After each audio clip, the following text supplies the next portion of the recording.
After learning about the vectors and how to work with vectors in 2 dimensions, now it's time to talk about the motion in 2 dimensions. So the main idea of this chapter 4, is very simple. The basic idea is that the horizontal and vertical motions are independent, and that's it.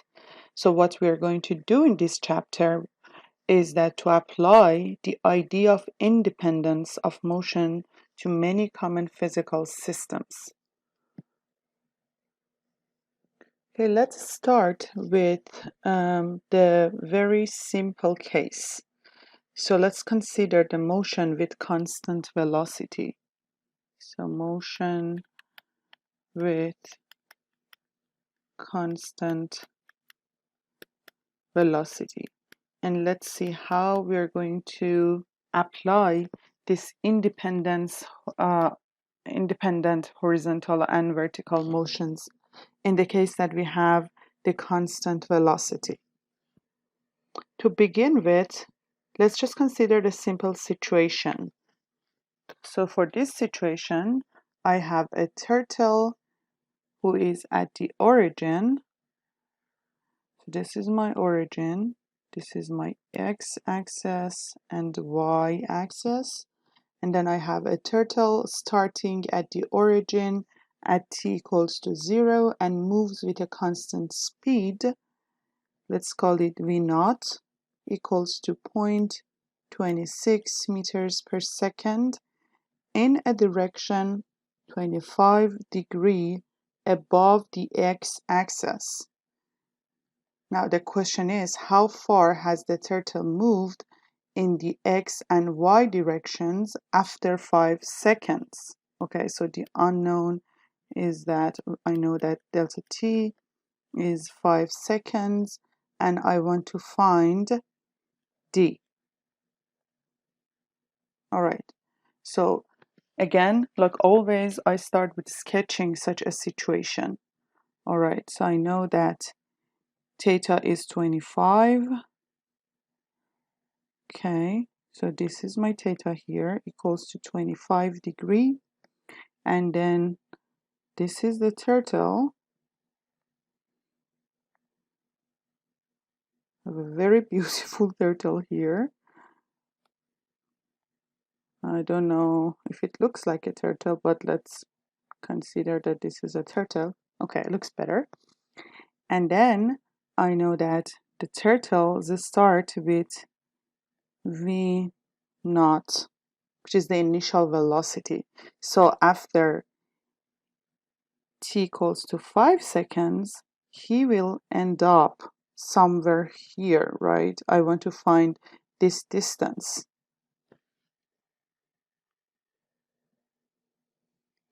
All right, so if I call this distance to be d, so this is this distance, then according to the equation that you had, the horizontal location is going to be d cosine theta, and then the vertical position is going to be equal to d sine theta, right?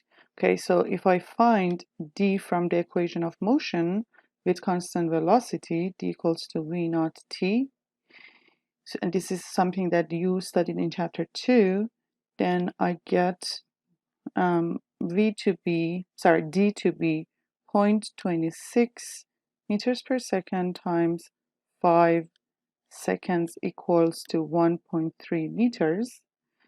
And then I can find x to be d cosine 25 equals to 1.2 meters and y equals to d sine 25 degree equals to 0.55 meters. Okay, so this is one way. An alternative way to approach this problem is to treat the x and y motions separately, and this is what we are going to do, because as we move forward and as the problems get more complicated, you see that treating x and y directions or x and y motions separately will help us a lot. Okay, So first, we're going to find out the speed of turtle in each direction, okay? So if V naught is in the direction of D, then I can say that V naught in X direction is V naught times cosine 25 degree. So it is 0.26 meters per second cosine 25 degree, and this gives me 0.24 meters per second. Okay, and then similarly, V naught in Y direction is going to be V naught sine 25 degree, which is 0.26 meters per second sine 25 degree equals to 0.11 meters per second. All right, now that I have the velocity in both directions, I can find the distance traveled by the turtle in the x and y directions by multiplying the speed in each direction by the time. Okay, let me go to the other page. So what I'm going to do is that I'm going to write the equation of motion like we had in chapter 2 for x direction and for y direction separately, okay? And then replace this 20.24 meters per second times 5 seconds, which gives me 1.2 meters, and then V naught in y direction is 0.11 meters per second times 5 seconds equals to 0.55 meters. Now, this agrees with our previous result. Now, to summarize this topic, we can think of the turtle's actual motion as a combination of separate x and y motions. Okay, so if I want to generalize this result, the basic equations for constant velocity will give me x equals to x naught plus v naught in x direction times t, and then y equals to y naught plus v naught y times t. Okay, so x naught is the initial position in x direction, and y naught is the initial position at y direction. Okay, if it starts at 0, then x naught and y naught are going to be 0. Otherwise, you just put the number that they are. So this means that the location at time t equals to 0. So let me just put it here. Location at t equals to 0. Okay, so these equations then gives us x and y as functions of time. So this is equation for 1, and this is equation for 2. So if I want to sketch the turtle situation now with only showing the v or the velocities, so I have x and y, then I have theta equals to 25 degree, and then I have again a beautiful turtle here. Yeah, a very nice turtle. And then initial velocity is in this direction, so I can say that the initial velocity in x direction is v initial cosine theta, and then initial velocity in y direction is initial velocity times sine theta. And then if I just multiply this by t, then this gives me x, and then this part multiplied by t, it gives you y. Okay, if you have your book in front of you, and I recommend that you do, go to page 90 and look at example 4.1. It says an eagle perched on a tree 19.5 meters above the water spots a fish swimming near the surface. Okay, so what I'm going to do is I'm going to sketch this. Let's say this is the tree, and here is my trying to draw an eagle. Well, it looks like a bird at least, but I'm not sure if it looks like an eagle. Okay, this makes it an eagle. Okay.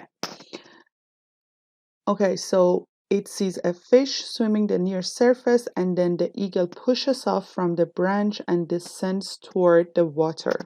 Okay, and here is the water, right?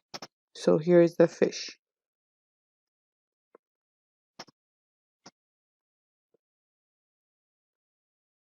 Don't know why every bird and every creature that I draw looks the same. Okay.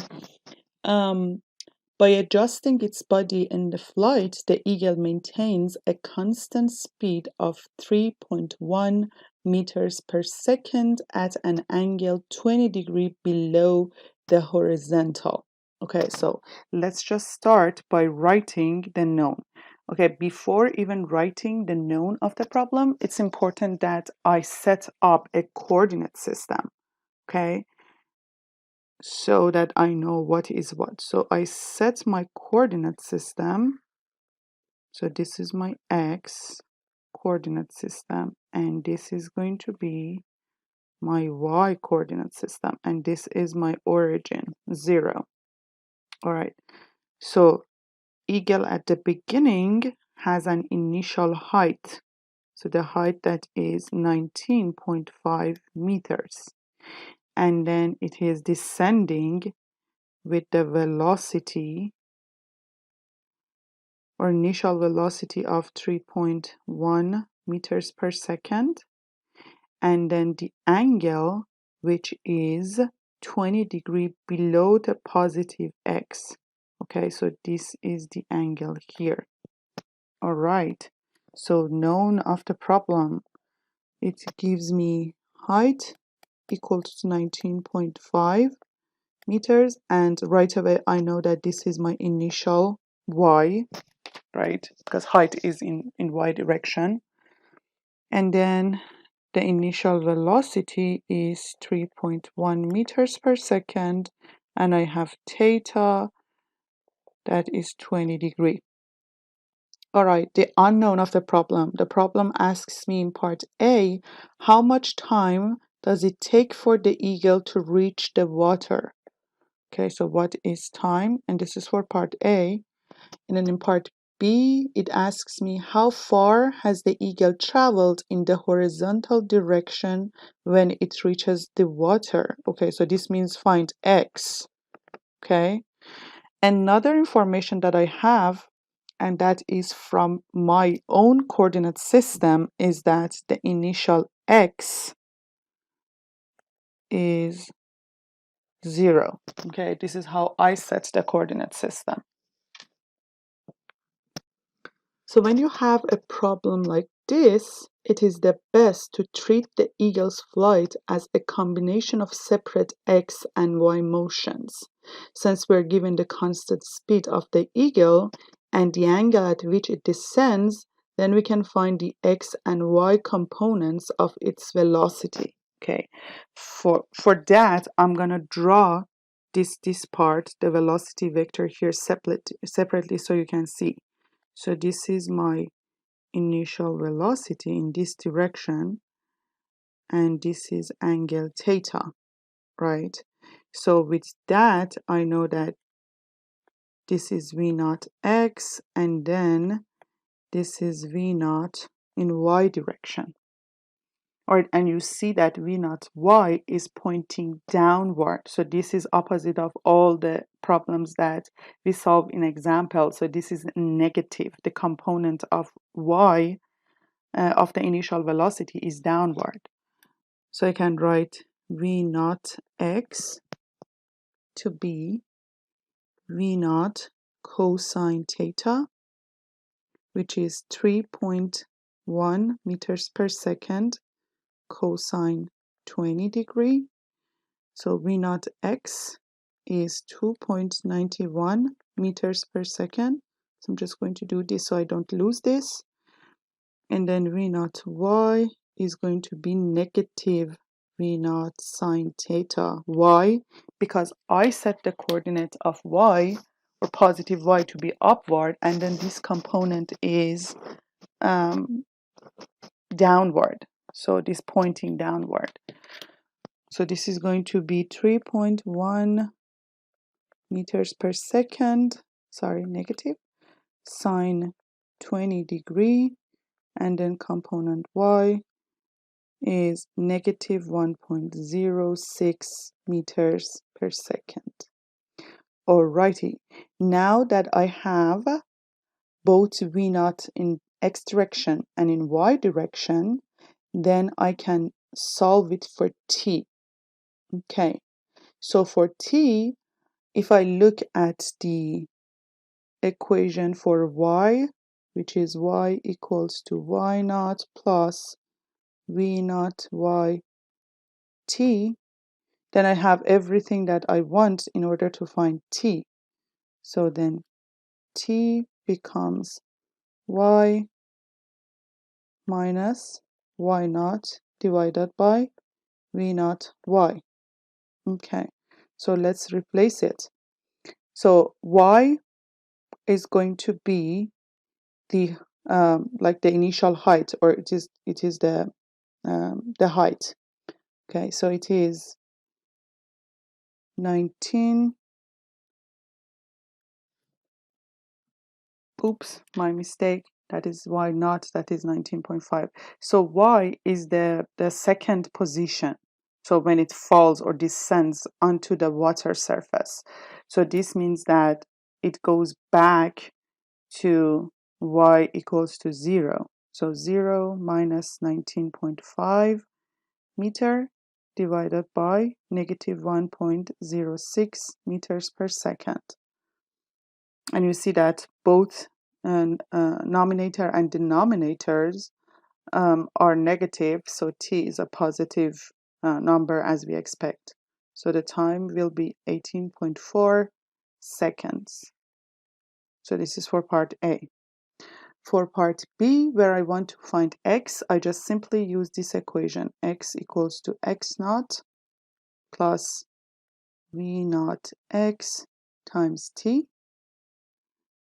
So it is 0 plus 2.91 meters per second times 18.4 seconds. So this is going to be 53.5 meters. This is part B. Okay.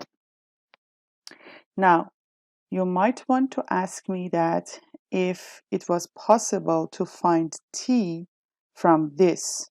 The problem was you didn't have x to find t. So you need to use one equation that has all the information except from one of the quantity, and then use the other one that has again all the information and just one unknown quantity. So every time that you have a problem, you need to have just one unknown in order to solve the equation, right? Or if you have two equations with two unknowns, then you need to have, if you have two unknowns, then you need to have two equations for it. So here you had two unknowns and you had two equations for it.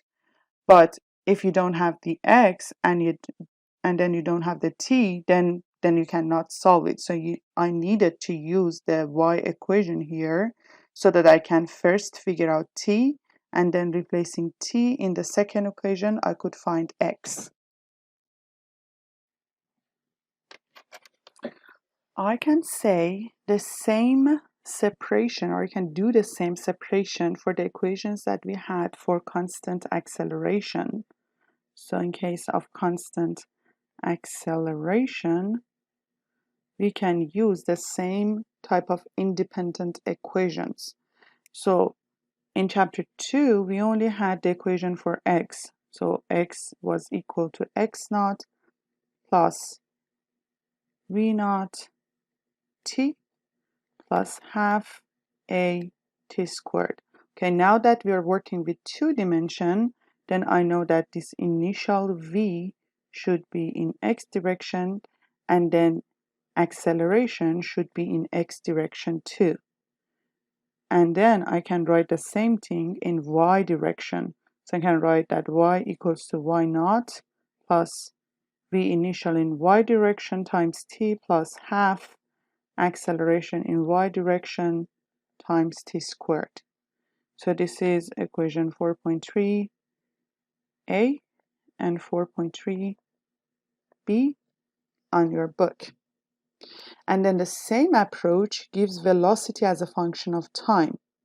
So for that, another pair. So I'm going to break the equation that I had for v equals to v initial plus at. I'm going to break it into x component and then y component. So vy equals to v naught in y direction plus ayt. And this is equation 4.4a and 4.4b on your book. And then finally, we had an equation that gave us the velocity in terms of or as a function of position and acceleration. So that was v squared equals to v initial squared plus 2a delta x. Okay, so now that is only in x direction, then it is v naught x, and the acceleration is in x direction too, and the same is correct for the y direction. So this is going to be v initial in y direction squared plus 2 acceleration in y direction times position or displacement in y direction. And these are equation 4.5a and 4.5b. Okay, so the whole result of the everything, all the equations that we have studied so far is on a table that is called table 4.1. So if you want to see all the equations all together, please go back to page 91 and take a look at table 4.1. Okay, so the fundamental equations that are in that table are used to obtain all of the results presented throughout the rest of this chapter. All right, let's just go ahead and solve another example. And that is example 4.2. It says a helicopter is in level flight with a constant horizontal speed of 11 meters per second. Okay, so it says a horizontal speed. So what I'm going to do is that from the very beginning, I'm going to write this as initial speed in horizontal direction equals to 11 meters per second. So when it is in constant horizontal speed, it means that the initial velocity doesn't have any y component. The problem continues. At t equals to 0, it begins to accelerate vertically at 0.1996 meters per second squared. Okay, so at t equals to 0, it is going to accelerate vertically. Okay, so this is a sub y equals to 0.96 meters per second squared. So because it is accelerating vertically, means that doesn't have x component. The acceleration doesn't have x component. Okay, the problem continues. Assuming the helicopter's acceleration remains constant for the time interval of interest, find a, the horizontal and vertical distances through which it moves in 5.3 seconds. Okay, so the t is given to be 5.3 seconds, and then I want to find x and then y, and then in part B it asks us for x and y velocity components. So v naught x, sorry, not v naught, because now we want just the velocity, the final velocity, and then y component of x. Okay, now that you have clear information of what you have and what you are going to find, let's just go ahead and sketch this. Okay, I swear that this looks like just my eagle and my other, animals that I drew in previous parts. But okay, I'm not an artist, so save me this one. But let's look at what does the sketch tells me. In my sketch, I have placed the origin of a two-dimensional coordinate system at the location of the helicopter at initial time equals to 0. Okay, so t equals to 0 is here. Now, I will choose the initial direction of motion to be in the positive x direction and the direction of acceleration to be in the positive y direction. Okay, so if I choose that, then my x naught will be equal to y naught will be equal to 0. But then I can show that the initial velocity is in this direction. So this is my v naught, which only has x component, right? And then the the acceleration is in this direction, meaning that it only has y component. Now what happens is that as the helicopter is moving forward and upward, it's going to go in a path maybe like this. So we want to find that at t equals to 5.3 seconds, what is the location of the helicopter? Okay, for finding x and y, I simply use two equations. One, x equals to x naught plus v naught x times t plus half a in x direction t squared. Okay, I don't have a x naught. I have 11 meters per second. And then for t, I have 5.3 seconds plus, because acceleration doesn't have any x component, so it is 0, then my x will be 58 meters.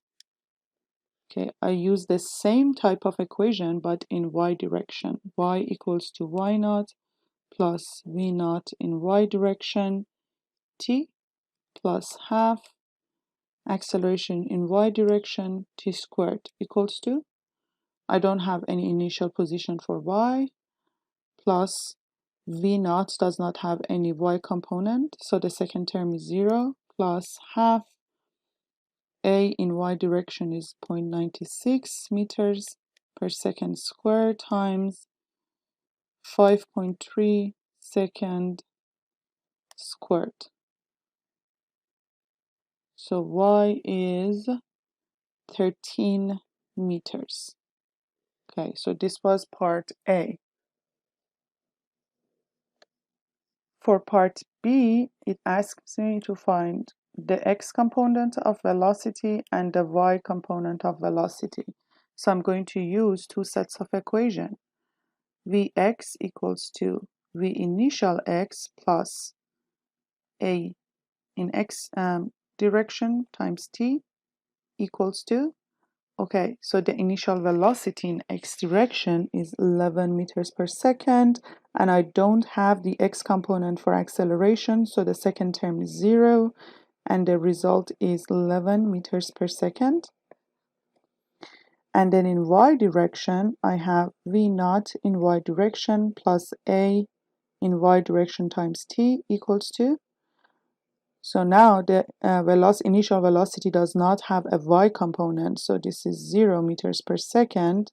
The second term is 0.96 meters per second squared time 5.3 seconds.